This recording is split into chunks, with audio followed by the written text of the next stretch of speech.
vais pas faire de la politique ou de grands mots. Notre ennemi, c'est le chef d'orchestre qui est à l'Élysée. El Mouradia, c'est des pions installés là-bas, qui appliquent la volonté de ceux qui sont à Paris. C'est ça la réalité. On achète du blé français et du blé ukrainien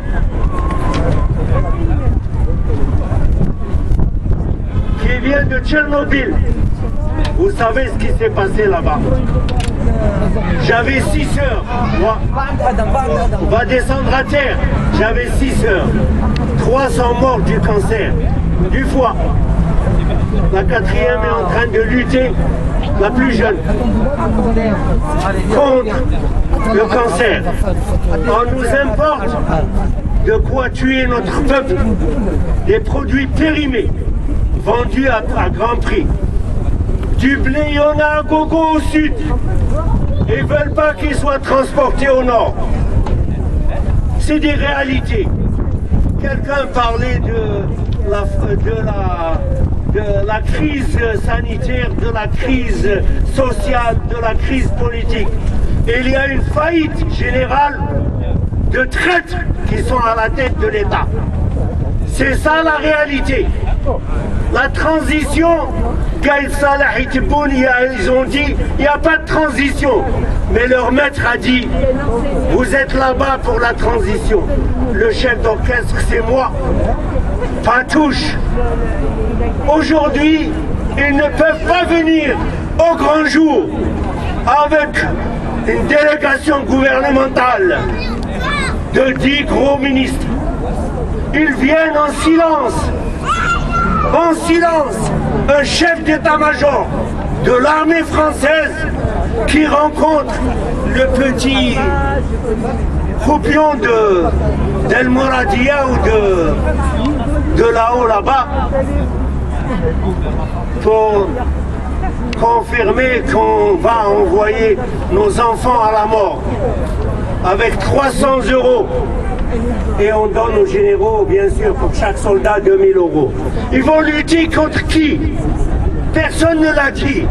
Au nord du Mali, il y a des Amazirs, il y a des Arabes qui ont des mouvements de libération.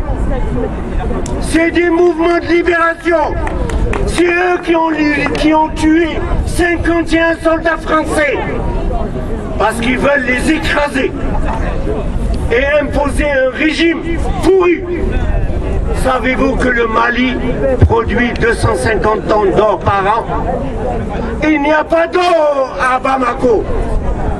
La France n'a pas d'or, mais il y a des milliers de tonnes d'or là-bas, près de Paris. C'est ça les faits. On va dire le niveau de vie 12 fois, voilà, c'est du bon. Relève ton masque. Le plus important, j'ai vu ici des interventions. Celui qui m'a précédé a touché le point sensible. Il ne faudrait pas chercher la différence et lutter contre la différence qui est là, ou dans le Hirak. Savez-vous qu'une femme hirakiste d'Alger a crié sa voix? Hé, mes frères du Canada, elle n'a pas appelé Paris, elle n'a pas appelé New York, elle compte sur nous pour que nous puissions porter la voix à Ottawa pour dire cessez ce silence, cessez ce silence.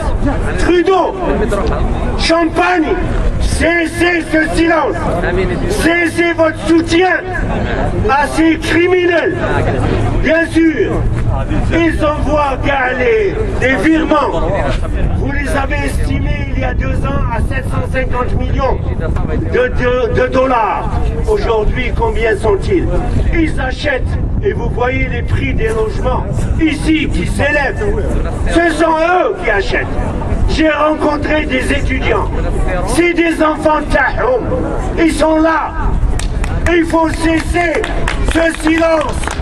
Il faut leur dire à nos députés ici et à Ottawa, cessez de supporter cette tyrannie.